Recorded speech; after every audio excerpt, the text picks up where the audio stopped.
So in this moment, we will discuss all about the power series. So the theorem of power series substitution or PSS, let A be a typical non-zero constant if the element of C C sub n x all x to the power of n is a PSR for f of x, then a PSR for f times the quantity of ax to the power of k, then k is an element of n, is element of c sub n, then a to the power of n, then x to the power of n k. So this theorem is useful for producing series to represent functions of the form g of x is equals to 1 over 1 positive negative x to the power of k.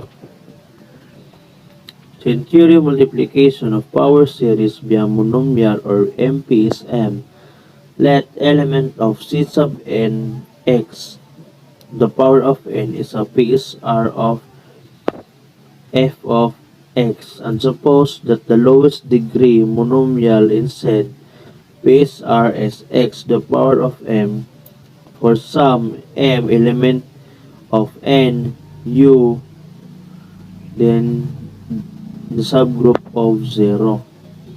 So let k is an element of z, that is k is an integer perhaps negative, with m plus k is greater than equal to 0. Then a PSR for x to the power of k times f of x is k is element of n is c sub n x to the power of n plus k.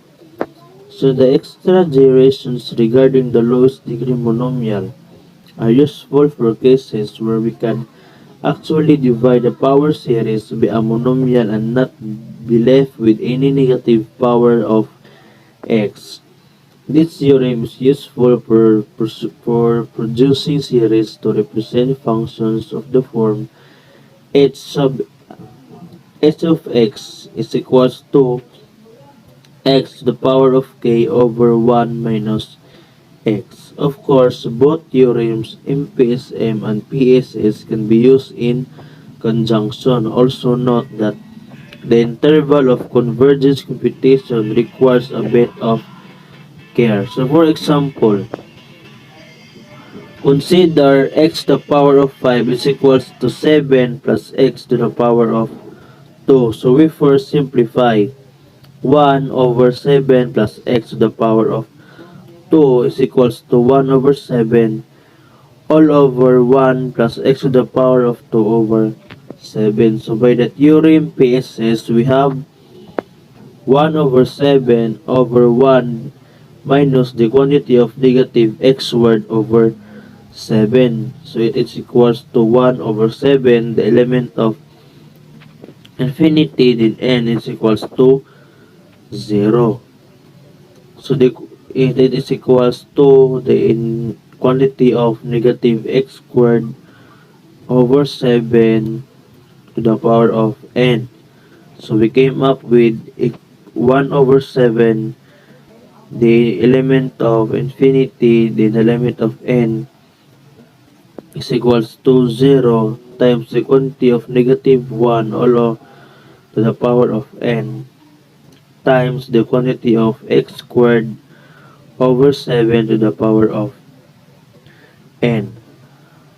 So this series converges by the theorem 8.2.4 exactly when negative x squared over 7 is less than 1, or when x element of this negative square root 7, then square root 7 by MPSM.